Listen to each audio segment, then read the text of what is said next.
Salut tout le monde, c'est Max de la carte moderne. Aujourd'hui, on parle de quelque chose qui est arrivé un peu sneaky dans le milieu du grading. Donc, c'est la compagnie PSA Grading qui a décidé de changer ses standards pour le centering d'une carte PSA 10. Qu'est-ce que ça veut dire ça? On passe d'une différence de centering de 40-60 qui était tolérée pour du PSA 10 à du 55-65. Donc, on resserre un peu les critères pour avoir une PSA 10. Et puis, qu'est-ce que ça va faire? Ben, ça va changer toutes les donnes pour le grading, parce que plusieurs personnes se fiaient à ce standard-là pour pouvoir envoyer leur carte à PSA, et puis ils n'ont fait aucun statement officiel, ils ont juste décidé de changer ça, sans avertir personne, puis il y a quand même du monde qui envoyait des cartes se faire grader. Fait que, est-ce que c'est une bonne affaire? Est-ce que c'est une mauvaise affaire? C'est ce qu'on va parler aujourd'hui. Ben, premièrement, je vais commencer par donner mon opinion personnelle par rapport à ça. Je trouve que c'est une très bonne affaire que PSA augmente le standard, parce qu'il y a eu trop de cartes PSA 10 qui sont passées sous le radar, qui étaient off-center, et puis je pense que ça va augmenter le quality control des cartes qui sont gradées 10, et puis je pense que c'est toujours une bonne affaire d'envie d'avoir toujours des plus hauts standards. Donc c'est sûr que avoir dans sa collection une carte qui est PSA 10 mais qui est très off-center, c'est pas le fun. C'est pas le fun. Vous savez que c'est pas une PSA 10, mais elle a été gradée PSA 10, c'est comme un mixed feeling qu'il y a par rapport à ça. Fait que pour moi qui resserre un peu leurs critères, c'est une excellente affaire. Ceci étant dit, pourquoi ça devient une problématique? Ben, l'histoire, c'est que c'est une bonne affaire qu'ils changent leur standard, sauf qu'ils n'ont fait aucune distinction par rapport aux anciennes cartes gradées. Donc, il devrait y avoir deux labels différents. Un pour les cartes qui sont gradées avec un critère de 55-65, puis l'autre 40-60. Ça devrait pas être un gros changement. Il faut garder la petite bordure rouge, le même style d'écriture. Juste quelque chose qui distingue les nouveaux standards. Parce que selon moi, les cartes qui sont gradées avec des critères un peu plus durs devraient avoir une valeur un peu plus haute, tout simplement. Tandis que les anciennes cartes devraient juste garder leurs valeurs qui sont là. Fait qu'il aurait juste dû changer le label juste pour différencier en nous avertissant qu'ils allaient changer leur standard. Parce que moi, j'ai fait une soumission PSA dans le dernier mois, et puis sans savoir qu'il allait avoir des changements. Et puis, c'est sûr que j'évalue mes cartes et puis que j'ai check, puis j'envoie pas n'importe quelle carte se faire grader. Par contre, si j'avais vu ces standards-là, peut-être qu'il y a une coupe de cartes que j'aurais pas envoyées. Donc, on va voir avec la nouvelle, avec ma soumission, si ça va quand même valoir la peine. Mais la majorité du monde que je vois un peu sur les réseaux, là, donc qui ont fait des envois PSA et qui ont beaucoup plus de PSA 9 que d'habitude. C'est là qu'on a vu, hey, ils ont fait un changement. Fait que ça aurait été cool de se faire avertir dans tout ça. Fait qu'on va le voir dans les prochains mois, si ça a été une bonne affaire ou non. On va suivre sur le site internet gemrate.com, dans le fond, qui est un site internet qui collecte beaucoup de données et puis qui nous dit à chaque mois combien de cartes ont été gradées par certaines compagnies. Fait que, est-ce qu'il y a des gens qui vont rester avec PSA, qui vont être contents des nouveaux standards, comme moi? Ou ben non, est-ce qu'il y a des gens qui vont décider d'aller ailleurs pour essayer d'avoir des cartes un peu moins chères ou d'essayer d'autres services? Fait qu'on va savoir avec le temps, ça va être intéressant de suivre ça dans les prochains mois. Fait qu'on va analyser ensemble une couple de compagnies de grading. Il y en a vraiment une couple qui existe. J'en ai sélectionné 4, mes 4 préférés. Puis je vais voir, vous allez voir qu'est-ce que je vais faire personnellement. Il y en a même des Québécoises si vous voulez encourager. Local, Québécois, yes. Donc, mais vous faites ce que vous voulez, c'est votre collection. Rendu là. Moi, j'aime bien avoir des slabs qui sont toutes pareilles. Fait que c'est sûr que j'aime mieux focuser sur une compagnie. Puis ça va être PSA Grading toujours. Tant mieux, moi je suis content qu'ils aient augmenté leur standard, fait que ça veut dire que je peux plus envoyer n'importe quoi. Non, mais ça veut dire que je vais être encore un peu plus sélectif que je le suis. Peut-être que je vais ressortir un centering tool, parce que pour vrai, envoyer des cartes en PSA 10, j'ai fait aucune centering tool. Donc j'ai jamais checké. Tu le vois un peu à l'œil. Puis jamais j'ai été très précis par rapport à ça. Puis ça fait en sorte que j'ai du très bons retours de soumission quand même. Mais peut-être que je vais être obligé de la sortir si les critères se resserrent. Fait qu'on verra rendu là. Mais pour ce qui est des prix, ben PSA sont quand même encore les standards niveau Pokémon. Donc c'est toujours la compagnie qui se fait grader le plus de cartes niveau Pokémon. Puis c'est la compagnie la plus populaire présentement. En plus, PSA, ils ont annoncé qu'ils allaient avoir une extension de leur compagnie de grading au Canada. Il y en avait une aussi au Japon puis en Germany, ça c'est Allemagne. Donc il y a quand même une couple de places qui continue à se développer. Fait que le fait qu'il y ait quelque chose au Canada, ben peut-être que ça va nous empêcher d'avoir des futurs tarifs si Trump fâché décide de mettre 25% de tarifs et des échanges entre nous autres. Mais on va être libéré de tout ça. Fait que peut-être que les prix vont être encore plus compétitifs, peut-être que la conversion va être plus avantageuse même, donc à voir. Mais ça va s'en venir bientôt, donc dans le courant de l'année 2025. On va commencer avec PSA, qui est la compagnie qui grade le plus de cartes, la compagnie la plus populaire dans le Pokémon, toujours. Donc, c'est une compagnie en bulk qui coûte 16,99 US par carte, si vous avez des cartes en bas de 200$ US. Si vous avez des cartes en bas de 500$ US, là, on va à du 19,99$ par carte. Fait que, dépendamment de la valeur de votre carte, ça va vous coûter environ 24 à 28$ canadiens environ, c'est toujours un approximatif. Puis le temps de retour, ça dit 45 jours, mais honnêtement, il y a tellement d'achalandage dans la compagnie PSA que c'est pas 45 jours. Moi, la dernière soumission que j'ai faite, j'ai attendu 3 mois pour l'avoir. Donc, c'est le genre d'affaire que vous envoyez, puis vous oubliez, puis vous le recevez. C'est tout. Donc, c'est sûr que si vous avez des cartes un peu plus rapidement, peut-être que PSA, c'est pas votre choix par prédilection. Par contre, si vous avez des cartes pour une valeur un peu plus haute, peut-être que vous devriez faire affaire avec PSA si vous êtes un peu plus patient.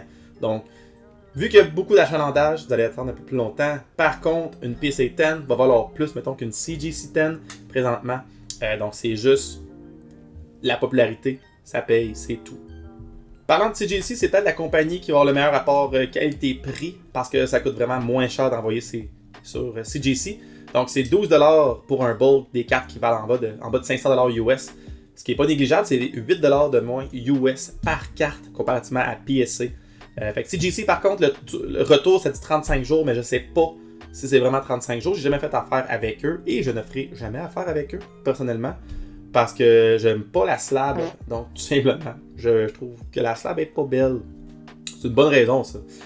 Puis, il y a eu une petite controverse aussi avec CGC, avec les cartes prototypes qui ont été faites par Takumi Akabane. Donc, c'est des cartes qui ont été faites puis gradées par CGC, puis ça a l'air qu'il y aurait eu des fausses cartes qui ont été créées l'année passée, qui ont été gradées par CGC, puis qu'il y a des preuves que c'est pas des vraies cartes. Fait qu'il y a une enquête qui est présentement. Toutes les cartes qui ont été gradées par CGC sont en mode review, dans le fond. Ils sont en train de revoir si c'est vraiment des fausses cartes ou si c'est vraiment des vraies cartes. Puis il y a une enquête qui est là présentement parce qu'on parle d'une couple de millions de dollars. C'est des cartes qui se vendaient 20 000, 25 000 chaque. Fait que grosse enquête présentement par rapport à CGC. Puis je pense pas que ça les définit en tant que compagnie. Fait que je pense que c'est quand même une bonne compagnie malgré tout. C'est sûr qu'il y a des fausses cartes qui ont passé sous le radar. C'est sûr que ça hit un peu dans la crédibilité, mettons. Fait que CGC, si vous voulez payer un petit peu moins cher, la seule affaire, c'est que CGC, ils ont leur CGC 10 est moins cher qu'une PSA 10, donc en termes de valeur. Par contre, CGC, ils ont le Pristine 10 qui existe, que PSA n'a pas. Et une Pristine 10, c'est que les 4 critères sont 10 sur 10. Donc, corner, edge, surface et puis le centering. Si les 4 reviennent 10 sur 10, vous avez une Pristine qui est l'équivalent du Black Label de Beckett. Fait qu'une Pristine 10 vaut plus cher qu'une PSA 10 qui vaut plus cher qu'une CGC 10. Parlant de Beckett, c'est la plus vieille compagnie qui existe pour grader des cartes. Par contre, je pense que c'est une compagnie qui est vraiment plus pour le sport comparativement à Pokémon. Vraiment moins populaire pour le Pokémon. Si vous voulez faire affaire avec eux, leur prix pour grader les cartes, c'est 17,95$ avec les subgrades ou sinon juste 14,95$, pas de subgrade. Par contre, ce qui différencie de Beckett, c'est les subgrades qui sont super le fun à voir. Mais tu peux avoir une Beckett 10 en ayant une 10, 10, 10 et 9.5 dans vos 4 critères. Fait que vous avez votre carte qui est Beckett 10, mais qui vous montre qu'elle n'est pas parfaite. Comprenez-vous? Fait que moi, je pense que Beckett, c'est pas mon genre de carte. C'est vraiment plus pour le sport. Si vous voulez grader vos cartes, allez pas avec Beckett. Pour le Pokémon, encore là, c'est mon opinion personnelle. Faites ce que vous voulez. Et la dernière compagnie que je veux parler, c'est Tag, mesdames et messieurs. Donc, Tag commence à faire de plus en plus surface présentement, de plus en plus populaire, et puis c'est comprenable parce qu'il utilise une technologie précise pour calculer les edges, surface et toutes ces affaires-là pour vos cartes. Et puis, ce qui est le fun avec Tag, c'est que votre slab, s'il y a des défauts, ils vous les montrent après ça. Donc, ils vous disent pourquoi votre carte a eu ce grade-là. Donc, c'est très précis. Et puis, je pense que c'est une nouvelle technologie qui va être de plus en plus populaire. Mais, la seule affaire que j'aime pas de Tag, pour être très honnête avec vous, c'est la slab en tant que telle. Je la trouve laide. Donc, elle est super transparente. C'est pas mon genre de slab. Je sais pas pourquoi. Ça a l'air un peu cheapette. Mais, l'idée de Tag est excellente. Donc, je vais vous montrer ensemble qu'est-ce que Tag en fait. Donc, qu'est-ce que Tag? J'ai choisi la Umbreon VMAX, bien sûr, qui était la mieux classée de toute la compagnie TAG. Donc, vous voyez qu'elle a une Gem Mint 10 et le score, c'est sur 1000 en passant. Le score est de 980 sur 1000. Donc, c'est pratiquement une pristine. Pour avoir une pristine, il faut que tu aies 990 et plus. Fait que c'est même pas 1% des cartes qui sont pristine. Donc, c'est de la précision à 100%. Donc, vous voyez que quand on fait grader une carte, il vous montre la photo en avant, derrière. Vous pouvez même voir si vous glissez la petite affaire sur le côté ici. Je sais pas si ça va se voir. La surface. Oh, Colin, ok. Bon, ben. On peut voir. S'il y a des trucs qui sont défectueux, on peut le savoir. S'il y a des défauts ou non. Donc, des fois, vous allez voir, il y a des petites taches ou une petite poque de quelque chose. Ça va le montrer avec cette technologie-là. Ensuite, quand on descend, ça, c'est excellent. On peut savoir la population de nombre de cartes qu'il y a de Umbreon sur le nombre de total. Donc, comme vous savez, il y a 14 Gem Mint sur 48 cartes qui ont été gradées. Donc, il y en a 14 qui sont sur 10, mais il y a 48 cartes qui ont été gradées. Ça, je pense que tout le monde fait ça. Mais ce qu'on n'a pas, c'est le rank. Donc, il y a un classement de cartes gradées. Donc, vous voyez que ça, c'est la carte numéro 1 des Umbreon VMAX. Fait que ça, c'est un maudit bon pouvoir de vente, ça. J'ai la meilleure carte de tag. C'est la number 1. Fait que ça peut clairement ajouter une valeur de plus. C'est tout nouveau, c'est une belle technologie, donc c'est le fun. Puis vous avez ensuite ici la chronologie. Donc, c'est la 6e carte qui a été gradée Gem Mint 10 et c'est la 22e carte qui a été gradée. On a même la date, elle a été gradée le 10-17. Fait que ça, c'est novembre 17. Non, c'est pas vrai, c'est octobre. Donc, le 17 octobre 2024. Oh, excusez.